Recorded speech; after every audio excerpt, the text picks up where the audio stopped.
এইটো আমি এতিয়া চাংঘৰত আছোঁ।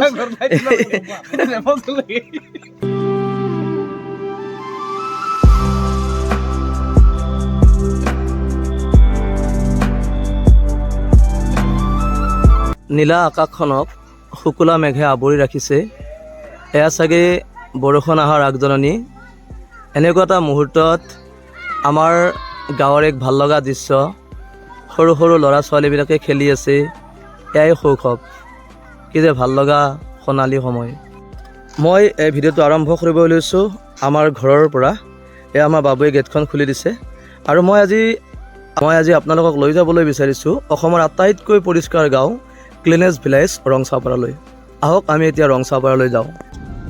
এতিয়া অসমৰ আটাইতকৈ পৰিষ্কাৰ গাঁওখনলৈ আহি আছোঁ আৰু আমি কিছু সময়ৰ পিছতে গাঁওখনত প্ৰৱেশ কৰিম। আমি 1 কিলোমিটাৰ আছে আমি ৰংচাপাৰা ভিলেজখন পাবলৈ। আমি এতিয়া ৰংচাপাৰালৈ গৈ আছোঁ। মানে কি পৰিষ্কাৰ পৰিচ্ছন্নতা য'ত থাকে তাতে এখন সভ্য সমাজ থকা বুলি আমাৰ মানে বিবেচনা হয়। আমাৰ হাবিয়াস আছিল, তেতিয়াই গম পাইছিলোঁ যে অসমৰ গোৱালপাৰাত এনেকুৱা এখন গাঁও আছে।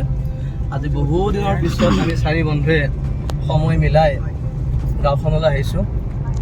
আমি গাঁওখনৰ পৰা শিকিবলগীয়া বহুত কিবা কিবি আছে চাগে, আৰু সেই সকলোবোৰ বস্তু আমি আজি ইয়াৰ পৰা নিবলৈ চেষ্টা কৰিম। সঁচাকৈ এতিয়া আমি সেই গাঁওখনৰ যিটো ৰ'দটোত সোমাইছোঁ, এটা সুন্দৰ পৰিৱেশ। ৰংচাপাৰা ভিলেজত প্ৰৱেশ কৰিলোঁ। আমি ৰংচাপাৰাত সোমালোঁ। সোমাই এটা সুন্দৰ তৰণখনৰ আমি সোমাই আহিলোঁ। এতিয়া কিনো আছে গাঁওখনত আমি চাবলৈ চেষ্টা কৰিম। গাঁওখন সঁচাই পৰিষ্কাৰ। ইয়াত মানে কি এটা বাঁহৰ পাতো পৰি থকা নাই। সুন্দৰ ভিলেজ। ইয়াত এখন পাৰ্কো আছে, ৰংচাপাৰা পাৰ্ক বুলি। পতাকাখন দেখা পালোঁ, আমি তালৈ গৈছোঁ। প্ৰতিঘৰ মানুহৰ ঘৰে ঘৰে ডাষ্টবিন আছে। এটা সুন্দৰ পৰিৱেশ। এখন আমি বিদ্যালয় পালোঁ আৰু ৰংচাপাৰা ক্লিনেষ্ট ভিলেজ। আমি ৰংচাপাৰাত ঘূৰি আছোঁ। একচুৱেলি পৰিৱেশটো বহুত শান্ত হয়। ইয়াত প্ৰায় গছ গছনিৰে ভৰপূৰ আছে। আমি ৰংচাপাৰা ভিলেজত এইখন এখন বেম্বো পাৰ্ক, আৰু এনেকৈ গ'লে বেম্বো পাৰ্কখন পায়। এতিয়া আমি বেম্বো পাৰ্কত সোমাম আৰু বেম্বো পাৰ্কত একচুৱেলি কি আছে আমি সেইবিলাক চাবলৈ চেষ্টা কৰিম আৰু আপোনালোকক দেখুৱাবলৈ চেষ্টা কৰিম। এয়া বেম্বো পাৰ্কৰ দৃশ্য। ইয়াত সকলোবোৰ বস্তু বাঁহৰে নিৰ্মিত হয়।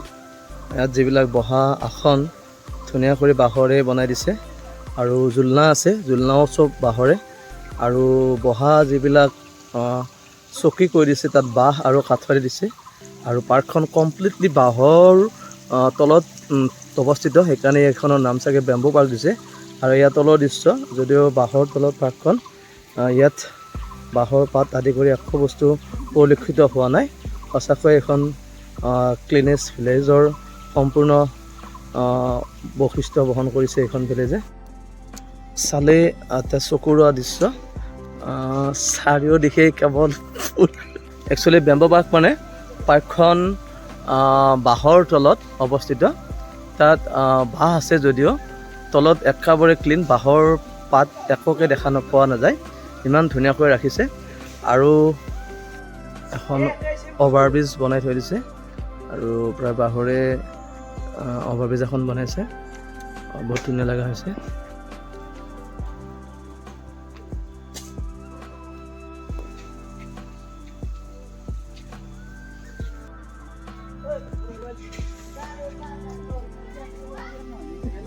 ইয়াৰ ৰংচাপাৰা ভিলেজত কিছুমান বাঁহৰে আটক ধুনীয়া কৰি বস্তু বনাই থৈ দিছে।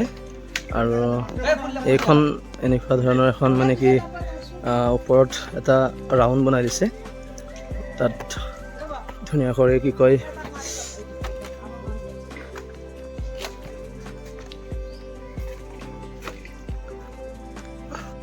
মানে বহুত আগৰে পৰা গাঁওখনৰ প্ৰতি মানে মানুহৰ মানে এইটো আস্থা আছে পৰিষ্কাৰ কৰি ৰখাৰ আৰু এতিয়া আপোনালোকে এইটো এটা ব্যৱসায়িক ভিত্তিতো গঢ় লৈ উঠিছে যিটো এইখন স্পিৰিট চাবলৈ মানুহ আহে আৰ্থিকভাৱে কিমান মানে সফল হোৱা গৈছে ইয়াত মানুহ আহি থাকাটো হয় মানুহ প্ৰায় সদায় আহি থাকে ন বহুত দূৰ দূৰণিৰ পৰা আহে আমাৰ অসমৰে মানুহ আহে নে অকণমান মানে বাহিৰৰ ৰাজ্যৰ পৰা মানুহ ইয়ালৈ আহিছে আমাৰ অসমৰ পৰা আহে বেলেগ বেলেগ ঠাইৰ পৰাও আহে হয় মানে প্ৰায় নিতো 400-500 মান মানুহ আহে এনেতো এতিয়াতো কম মানে ছিজনত মানে নৱেম্বৰ ডিচেম্বৰ জানুৱাৰীত মানুহ বেছি হয় মানে আৰু পূজা হ'লে মানুহ হয় আৰু ঈদ হ'লেও মানুহ হয় আৰু আমাৰ বড়দিন হ'লেও মানুহ হয় হয় হয় মানে ইয়াৰ বেছিভাগ মানুহ খ্ৰীষ্টান ধৰ্মাৱলম্বী খ্ৰীষ্টান ধৰ্মাৱলম্বী মানুহ হয় খ্ৰীষ্টানো মানে খ্ৰীষ্টমাছত মানে আহে মানুহ থেংক ইউ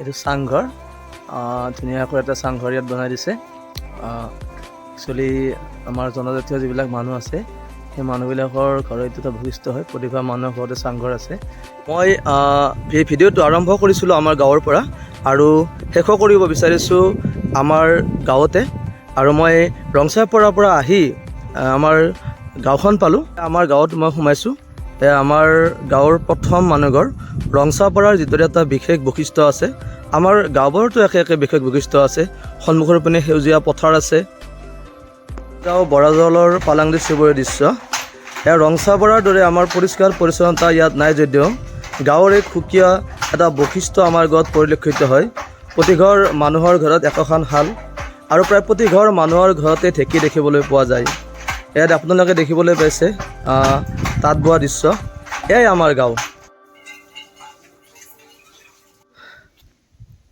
সকলোৰে শুভকামনা কামনা কৰি আজিৰ এই ভিডিঅ'টো সামৰণি মাৰিছোঁ ধন্যবাদ জয় অসম